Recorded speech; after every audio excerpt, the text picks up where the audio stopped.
నమస్తే అండి. బ్యాక్‌గ్రౌండ్‌లో మనం పడే కష్టాలేంటో తెలుసుకోకుండా మీకేంటి అని అంటుంటారు కదండీ! ఇలా అనేవాళ్ళకి ఈ వీడియోలో సమాధానం చెప్పాలనుకుంటున్నాను. ఈ వీడియోలో నేను చెప్పే సమాధానమే కాదండి, ఇంకా చాలా విషయాలు ఈ వీడియోలో మీతో షేర్ చేసుకోబోతున్నాను. అలాగే ఒక ఫ్రెండ్ నాకు 'డిజిటల్ మహిళ' అనే బుక్‌ని గిఫ్ట్‌గా పంపించారు.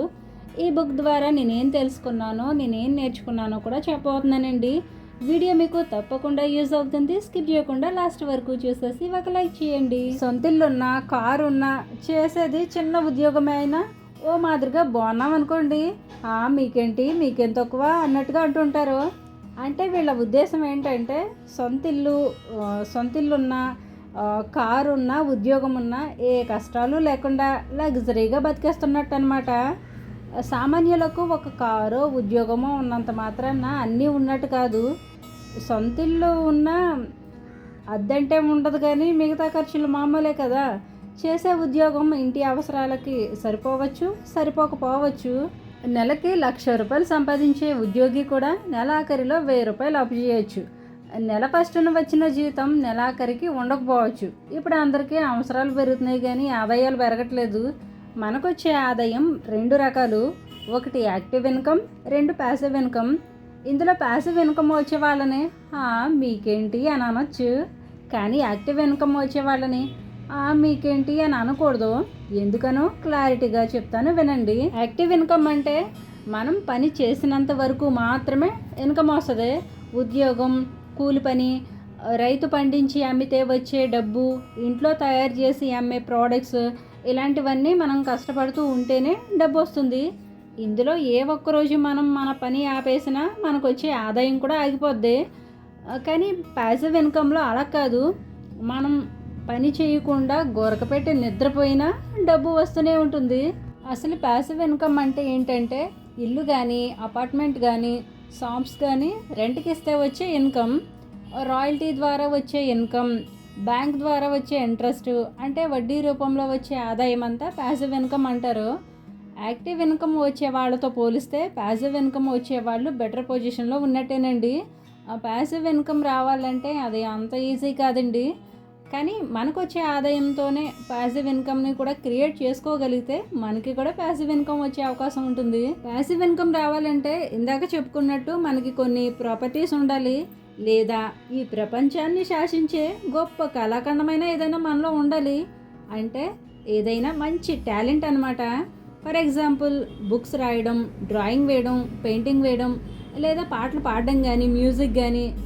సాఫ్ట్వేర్స్ అయితే ఏవైనా కొత్త కొత్త యాప్స్ కానీ, గేమ్స్ కానీ క్రియేట్ చేయడం. మన ఓన్ టాలెంట్ మీద కూడా డబ్బు సంపాదించవచ్చు. అలా వచ్చే దానిని రాయల్టీ అంటారు. అంటే మనం తయారు చేసిన ఒక విలువైన వస్తువు కానీ, కళాఖండం కానీ, బ్రాండ్ కానీ వేరే వాళ్ళు వాడుకున్నంతకాలం మనకి రాయల్టీ వస్తూనే ఉంటుంది. అంటే అలా కూడా డబ్బు వస్తుందన్నమాట. ప్యాసివ్ ఇన్కమ్ రావాలంటే డబ్బుని, కష్టాన్ని, టాలెంట్ని, టైంని పెట్టుబడిగా పెట్టాలి. ఇది ఒక్కసారి క్లిక్ అయిందనుకోండి, లైఫ్ మొత్తం డబ్బు వస్తూనే ఉంటుంది. నా వరకు చూసుకుంటే వేలల్లో, లక్షల్లో ఆడియన్స్ ఎప్పుడు నా వీడియోస్ చూస్తూనే ఉన్నారనుకోండి, ఆ వీడియోస్ ద్వారా నాకు డబ్బు వస్తూనే ఉంటుంది.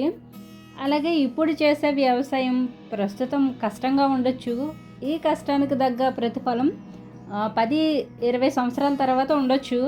అంటే మొక్కలుగా ఉన్న చెట్లన్నీ ఎదిగి కాయలు కాసి ఆదాయాన్ని ఇస్తూ ఉంటాయి. మనం ఎప్పుడు యాక్టివ్ ఇన్కమ్ మీద ఆధారపడకూడదు.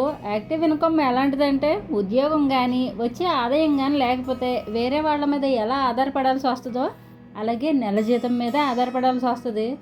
కాకపోతే ప్యాసివ్ ఇన్కమ్ రావాలంటే యాక్టివ్ ఇన్కమ్ కూడా ఉండాలి. అందుకని వచ్చే ఆదాయాన్ని జాగ్రత్తగా సేవింగ్స్ చేసుకోవాలి. ఇంట్లో ఖర్చులు పోగా సేవింగ్స్ కోసం దాచుకున్న డబ్బుని దాయడం మాత్రమే కాకుండా వ్యాపారంలో కానీ, వ్యవసాయంలో కానీ పెట్టుబడిగా పెట్టుకోవాలి.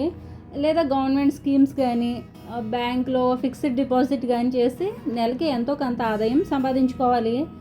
ఈ రోజుల్లో చాలామంది కోర్సులకని, కోచింగ్లకని చాలా డబ్బు ఖర్చు పెడుతున్నారు.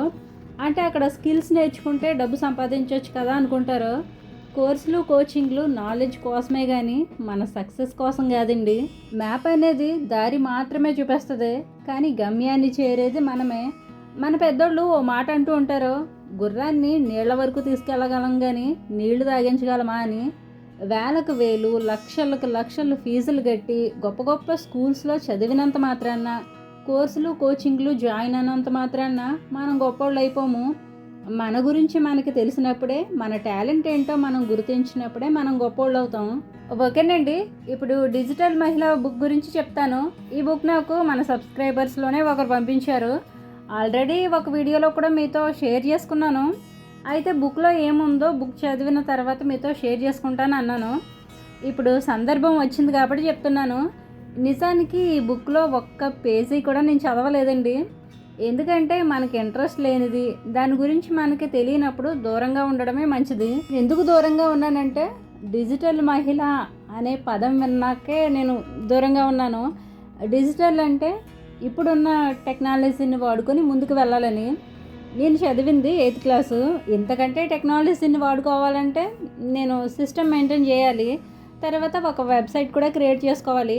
అవన్నీ నాకు చేత కాదు. నేను చదువుకున్న చదువుకి ఇది నాకు చాలు.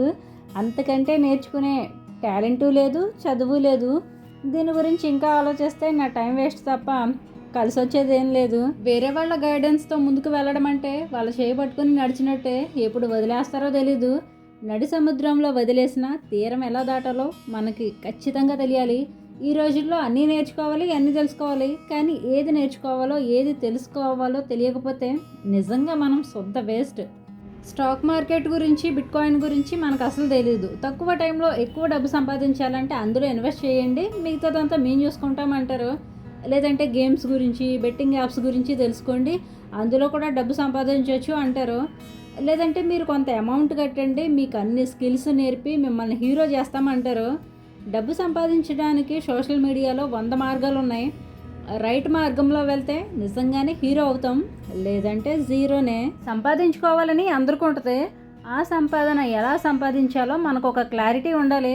వాళ్ళు చెప్పారని, వీళ్ళు చెప్పారని కాకుండా మన మనసులో ఏముందో, ఏం చేయాలనుకుంటున్నామో మన నిర్ణయాలు మనమే తీసుకోవాలి.